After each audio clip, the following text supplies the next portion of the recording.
Good evening बच्चों। बेटे question 6.5 के कुछ क्वेश्चंस जो हम डिस्कस नहीं कर पाए थे, जो मैं आपको एक्सप्लेन नहीं कर पाई थी, आज मैं उनकी वीडियो बना रही हूँ, तो आप इनको अच्छे से समझ लें। आज क्वेश्चन नंबर 23 है, prove volume of largest cone that can be inscribe in a sphere of R radius is 8/27 of the volume of sphere. ठीक है, तो जो कोन है, ये जो कोन है जो स्फीयर के अंदर आ सकता है, वो सबसे बड़ा कोन, ठीक है, the volume of the largest cone, सबसे बड़ा कोन जो इसके अंदर फिट हो सकता है स्फीयर के अंदर, उसका volume is 8/27 of the volume of the sphere. ठीक है, मीन्स कोन का volume is equal to 8/27 of sphere volume. ठीक है, ये प्रूव करना है आपको। एक सबसे बड़ा कोन जो स्फीयर के अंदर फिट हो सकता है, उसके लिए क्या प्रूव करना है, cone volume is equal to 8/27 of sphere volume, ये आपको प्रूव करना है। ठीक है, और आपको यहाँ ध्यान देने वाली क्या बात है कि वॉल्यूम ऑफ लार्जेस्ट कोन। ठीक है, तो आपको यहाँ पर वॉल्यूम है जिसको आपको लार्जेस्ट ग्रेटेस्ट प्रूव करना है, और स्फीयर गिवन है, स्फीयर का रेडियस आर गिवन है, कांस्टेंट है। ठीक है, R is constant because it is given. ठीक है, और डिस्कस किस पे कर रहे हैं हम, वॉल्यूम पे डिस्कस कर रहे हैं। किसके वॉल्यूम पर, कोन के वॉल्यूम पर। ठीक है, तो कोन का वॉल्यूम क्या होता है हमारा, कोन का वॉल्यूम हमारा होता है 1/3 πr²h। याद होगा आपको, है ना, यही होता है। तो हमें इसमें कोन का रेडियस चाहिए और कोन की हाइट चाहिए, दो चीज़ें चाहिए। ठीक है, अब जैसे ये कोन स्फीयर के अंदर है, तो इसकी हाइट ये हो जाएगी, CD इसकी हाइट है और इसका रेडियस है AD। ठीक है, तो जो स्फीयर का रेडियस हमें R गिवन है, इसको हमें यूज़ करना है। तो ये इसका सेंटर है स्फीयर का, तो इसको हम यहाँ मिला देंगे, इधर मिला दो चाहे इधर मिला दो, एक ही बात है। तो ये भी रेडियस हो गया ना, सेंटर से लेकर स्फीयर तक जो है लाइन सेगमेंट है, उसको हम क्या बोलते हैं, रेडियस बोलते हैं। तो ये क्या हो गया, R, इट इज़ गिवन। तो हमें इस हाइट को और इस बेस जो इसका रेडियस है, रेडियस है बेस का, उसको किस में कन्वर्ट करना है, R में कन्वर्ट करना है। ठीक है, तो यहाँ हमने थीटा अज्यूम कर लिया, एंगल रेडियस और इसकी हाइट के बीच में थीटा एंगल ले लिया। ठीक है, let angle AOD is equal to theta. ठीक है, तो अब ये हमारी क्या बन गई, राइट एंगल ट्रायंगल बन गई। OAD is a right angle triangle. तो ये जो बेस है ये इसका ट्रायंगल का, ये क्या है, कोन का रेडियस है। ठीक है, तो जो AD है ये क्या हो जाएगा, R sin थीटा। ठीक है, देखो थीटा तो अब यहाँ पर है, यहाँ पर, तो ये बेस हो गया और ये आपका क्या हो गया, परपेंडिकुलर हो गया। अब आप इस ट्रायंगल को ऐसे देखेंगे ना, क्योंकि थीटा बेस के साथ होता है, तो ये क्या है, बेस, और ये क्या है, हाइट। तो P/H, P क्या है हमारा, AD अपॉन ये क्या है, R, AD/R is equal to sine theta बन जाएगा। P/H परपेंडिकुलर हाइपोटेनस क्या होता है, साइन थीटा होता है। ठीक है, ठीक है ना, क्या है हमारे पास आ गया है AD/R is equal to sine theta. ठीक है, R उधर मल्टीप्लाई हो जाएगा, तो AD कितना आ गया हमारे पास, R साइन थीटा। ओके, तो ऐसे ही हम यहाँ OD निकाल लेंगे। OD बेस है, base upon hypotenuse is equal to cos theta. ठीक है, तो यहाँ से OD आ जाएगा R कोस थीटा, लेकिन कोन की हाइट तो पूरी CD है, तो इसमें ये OC जो रेडियस है और ये OD जो R कोस थीटा आ गया, इन दोनों को क्या कर देंगे, हम ऐड कर देंगे। क्लियर हो गया यहाँ तक। तो हमें क्या करना है, ये जो R रेडियस है कोन का, इसको स्फीयर के रेडियस में कन्वर्ट करना है, और जो इसकी हाइट है कोन की, उसको भी हमें स्फीयर के रेडियस में कन्वर्ट करना है। ठीक है, उसके लिए हमने क्या लिया है, angle between radius and the height of the कोन। ठीक है, थीटा ले लिया है। तो हमने यहाँ पर अब राइट एंगल ट्राइंगल की साइड्स का रेशियो जो हमने पढ़ा हुआ है 10th ट्रिग्नोमेट्री में, P/H sine theta, B/H cos theta, उससे कन्वर्ट कर लिया है।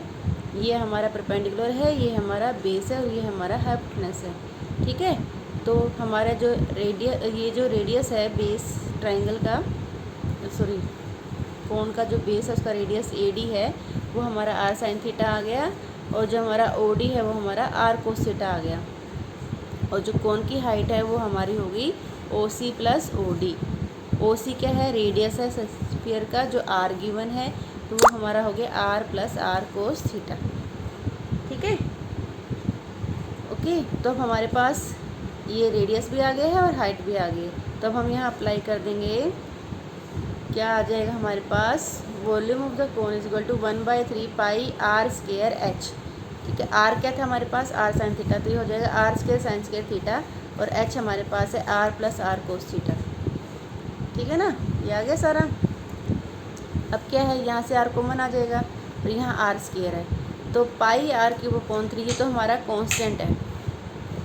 ठीक है, ये हमारा कांस्टेंट है। इसको चाहे आप एज इट इज़ ले लो, चाहे इसको K ले लो।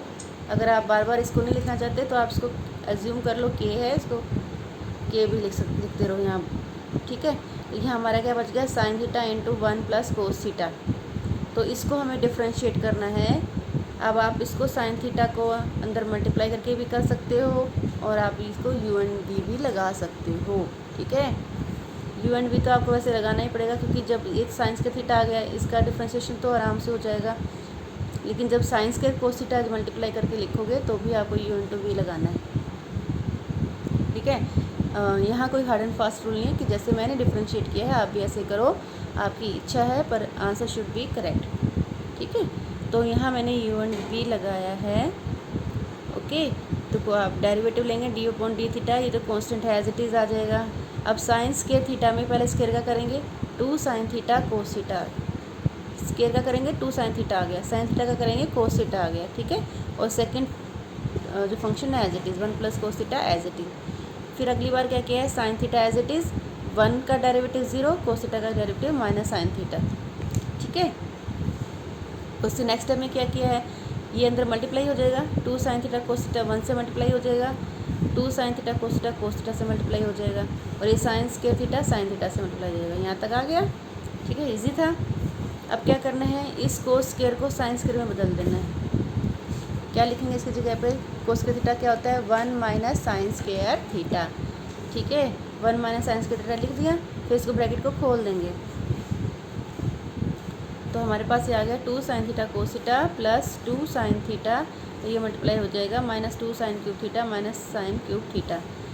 अब जैसे जैसे आपको नेक्स्ट में पता लगता जाएगा करना क्या है। अब देखो हमें यहाँ पता लग रहा है कि दोनों लाइक टर्म्स है, sine cube theta sine cube theta, तो ये तो ऐड होंगी ना, ये भी माइनस है ये भी माइनस है, तो -3 साइन क्यूब थीटा हो जाएगा। ठीक है, जैसे जैसे पता लग रहा है हम ऐसे ऐसे करते जाएंगे। अब देखो आप sine theta sine theta sine theta, क्या पता लग रहा है हमें कि हम कॉमन ले सकते हैं, तो हम उसको कॉमन ले लेंगे। ठीक है, कॉमन लेने के बाद हमारे पास क्या बचा? 2 कोस थीटा, यहाँ से साइन थीटा गया 2, तो यहाँ से 3 साइन स्क्वायर थीटा बच गया। ठीक है, अब क्या करना है? आप यहाँ पर भी इसको फैक्टराइज कर सकते हैं। ओके, साइंस के को कोस में बदल के यहाँ पर भी आप कर सकते हो फैक्टराइज, नहीं तो आप उसके आगे भी कर सकते हैं। मैंने आगे किया है। अभी हमने क्या किया है? d/d थीटा को 0 लिया है, 0 सॉरी थीटा लिख दिया मैंने। क्या लेना है? आपको 0 लेना है।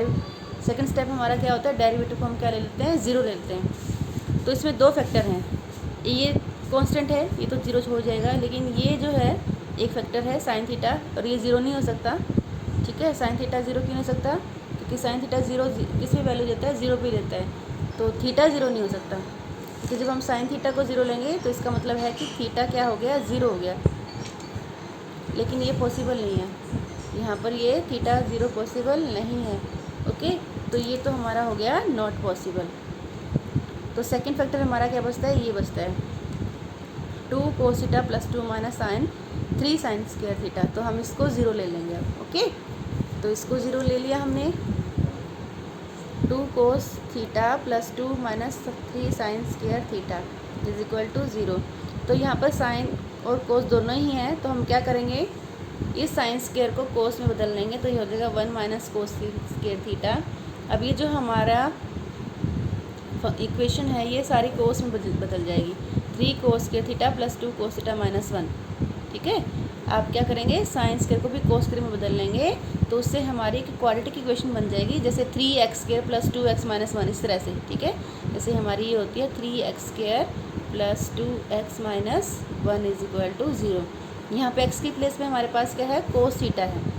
ठीक है, तो जैसे हम इसको फैक्टराइज करते हैं मिड टर्म को, स्प्लिटिंग द मिड टर्म, तो हमने इसको भी ऐसे ही फैक्टराइज कर लिया कि मल्टीप्लाई करके 3 1 जा 3 आना चाहिए और उनको माइनस करके 2 आना चाहिए। ठीक है, तो आप इसको फैक्टराइज करके और फिर जो फर्स्ट 2 टर्म्स में से और लास्ट 2 टर्म्स में से कॉमन निकालते हैं, फैक्टर बनाते हैं, सेम मेथड से आप इसको कर लें।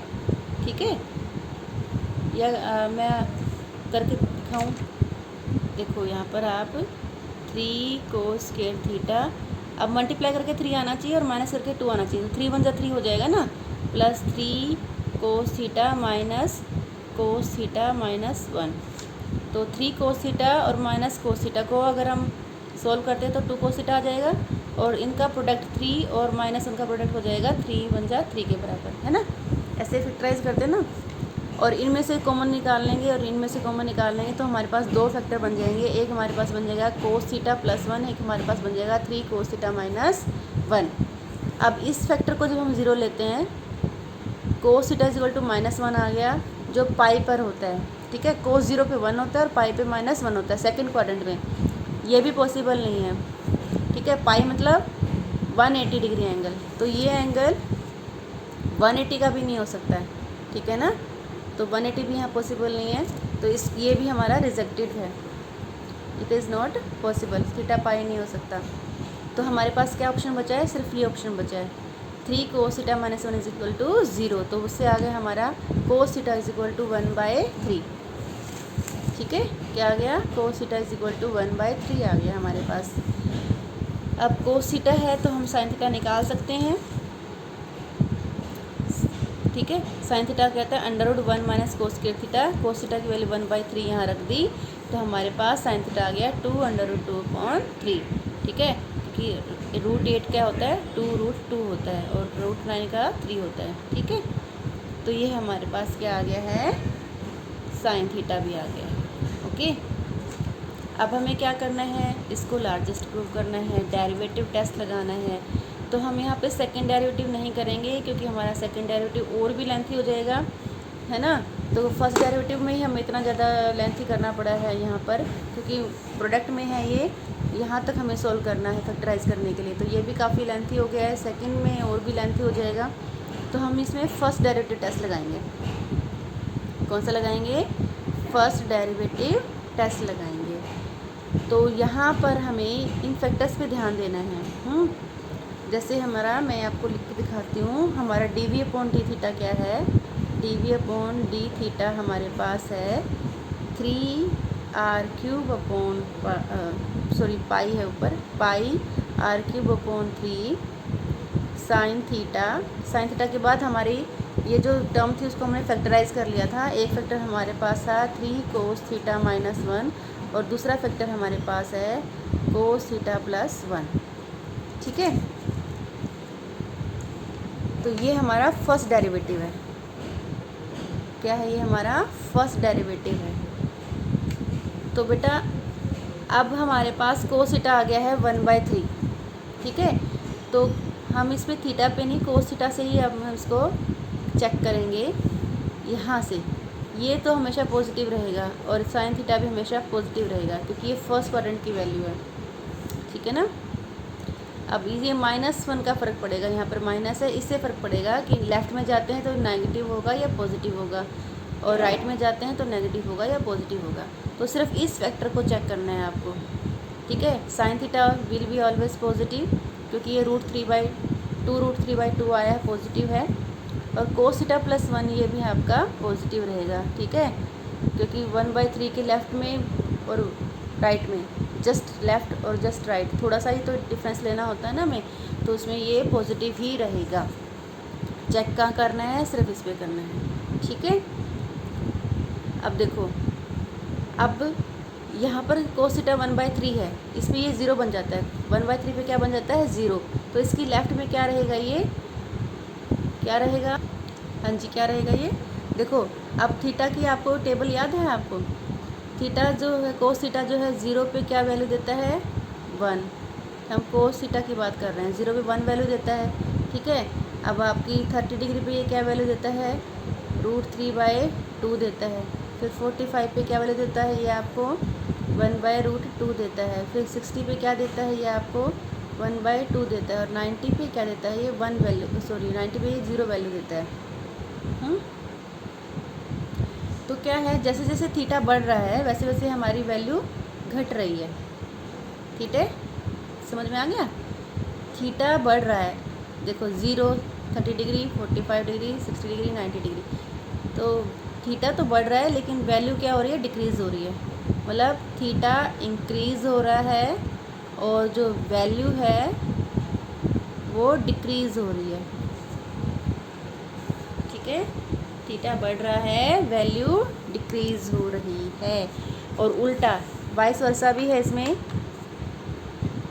कि अगर हम थीटा को कम करते जाएंगे तो वैल्यू, अगर थीटा कम हो जाएगा तो वैल्यू क्या होगी, बढ़ जाएगी, ठीक है। इस चीज़ का ध्यान रखना है आपको। यहाँ पर कोस में क्या होता है, अगर थीटा बढ़ रहा है तो वैल्यू कम होती है, और अगर थीटा कम हो रहा है तो वैल्यू बढ़ रही है, ठीक है।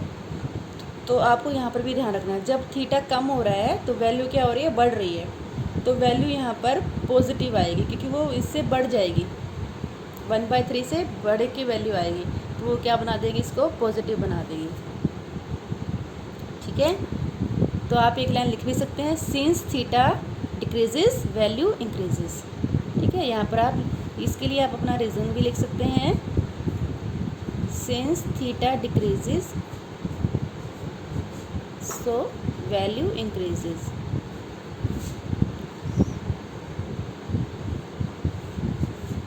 ठीक है। तो थीटा कम हो रहा है इसलिए यहाँ पर हमारा ये पॉजिटिव आया, क्योंकि वैल्यू बढ़ रही है हमारी, ठीक है, ये पॉजिटिव बन जाएगा। और तो टोटल आंसर क्या आ गया, साइन थीटा पॉजिटिव था, ये भी हमारा पॉजिटिव आ गया, कोस थीटा +1 भी हमारा पॉजिटिव था, तो टोटल आंसर हमारा आ गया पॉजिटिव, क्लियर। फिर हमें इसके राइट में देखना है, राइट में मतलब थीटा बढ़ रहा है, ठीक है, क्योंकि इससे राइट में जाने तो थीटा क्या है, बढ़ रहा है, थीटा बढ़ रहा है तो वैल्यू कम हो रही है, वैल्यू कम हो रही है, इससे कम वैल्यू आएगी तो हमारा क्या हो जाएगा, नेगेटिव, ठीक है। तो दो तो ऑलरेडी पॉजिटिव हैं हमारे पास, एक नेगेटिव आ गया बीच में, तो हमारा टोटल आंसर क्या हो गया, नेगेटिव, ठीक है। तो फर्स्ट डेरिवेटिव टेस्ट क्या कहता है, अगर डेरिवेटिव पॉजिटिव से नेगेटिव चेंज हो रहा है लेफ़्ट टू राइट, तो वो क्या होता है, मैक्सिमम वैल्यू देता है, पीक बनती है, चोटी बनती है, ठीक है, पॉजिटिव से नेगेटिव, ये पॉजिटिव स्लोप हो गया, ये नेगेटिव स्लोप हो गया। तो लेफ़्ट से राइट अगर पॉजिटिव से नेगेटिव है तो वो क्या होता है, मैक्सिमम होता है, तो वॉल्यूम हमारा क्या आ गया, मैक्सिमम आ गया, ठीक है, क्लियर हो गया। तो दोबारा देख लेते हैं हम एक बार डेरिवेटिव टेस्ट, इसमें हमने कौन सा लगाया है, फर्स्ट डेरिवेटिव टेस्ट लगाया है। डेरिवेटिव हमारे पास है πr³ sine theta 3 cos theta -1 into cos theta +1, और कोस थीटा की वैल्यू हमारे पास 1/3 है, साइन थीटा की वैल्यू हमारे पास 2√3/3 है, 2√2/3 है, ठीक है। तो हम इसमें थीटा, साइन थीटा और कोस थीटा रख के देखते हैं, तो साइन थीटा पॉजिटिव है यहाँ पर, और कोस थीटा +1 भी पॉजिटिव आ जाएगा। तो चेक किस पे करना है, सिर्फ 3 कोस थीटा -1 पे हमें चेक करना है, ठीक है, सिर्फ इस पे भी चेक करना है हमें। तो ये नेगेटिव कब रहेगा, जब हमारा थीटा इंक्रीज़ होगा, और ये पॉजिटिव कब रहेगा, जब हमारा थीटा डिक्रीज़ होगा। तो लेफ़्ट में हमें कम थीटा लेना है, ठीक है, लेफ़्ट में थीटा हमारा कम है, कम लेना होता है, वैल्यू कम होती है लेफ़्ट में, और राइट में हमारा थीटा बढ़ रहा है, ठीक है। तो जब हमारा थीटा कम हो रहा है तो वैल्यू पॉजिटिव आएगी, जब हमारा थीटा बढ़ रहा है तो हमारी वैल्यू नेगेटिव आएगी, क्योंकि कोस थीटा में वैल्यू रिवर्स होती है, थीटा बढ़ता है तो वैल्यू कम होती है, थीटा कम होता है तो वैल्यू बढ़ती है, ठीक है। आप टेबल्स याद आ रही होगी आपको, मैंने लिख के भी दिखा दी है, जैसे जैसे थीटा बढ़ता है वैसे वैसे वैल्यू कम होती है कोस थीटा में, ठीक है। रिवर्स रिलेशन है कोस थीटा के लिए, साइन थीटा में तो पॉजिटिव है, अगर आपकी वैल्यू बढ़ेगी तो थीटा बढ़ेगा तो वैल्यू भी बढ़ेगी, थीटा कम होगा तो वैल्यू भी कम होगी। तो ये पॉजिटिव टेस्ट तो हमारा हो गया यहाँ पर कि ये मैक्सिमम आ गया वॉल्यूम हमारे को प्रूव करना था। अब हमें प्रूव क्या करना है कि हमें ये प्रूव करना है कि कौन का वॉल्यूम 8/27 ऑफ स्फीयर वॉल्यूम है, ये प्रूव करना है। ठीक है, तो हमारे पास जो वॉल्यूम आया है, हमारे पास क्या वॉल्यूम आया है, ये वॉल्यूम था हमारे पास। फार्मूला क्या बन गया था हमारे पास, 1/3 पाई r³ sign square theta r plus r sine theta. ठीक है, हमने यहाँ पर r कॉमन निकाल के क्या लिख दिया था, पाई r³ sign square theta into 1 plus cos theta. तो हमारे पास दोनों वैल्यू है, कोस थीटा की वैल्यू है 1/3, साइन थीटा की वैल्यू हमारे पास 2√2/3। तो ये दोनों वैल्यू हम यहाँ रख देंगे, दोनों वैल्यू निकाल ली थी ना हमने, तो दोनों वैल्यू हम यहाँ रख देंगे बेटा। दोनों वैल्यू हमने यहाँ रख दी। साइन स्क्वायर थीटा हो जाएगा हमारा 8/9। ठीक है, देखो ये साइन थीटा हमारा √8/9 था, तो साइन स्क्वायर क्या हो जाएगा 8/9। ठीक है, 8/9 आ गया।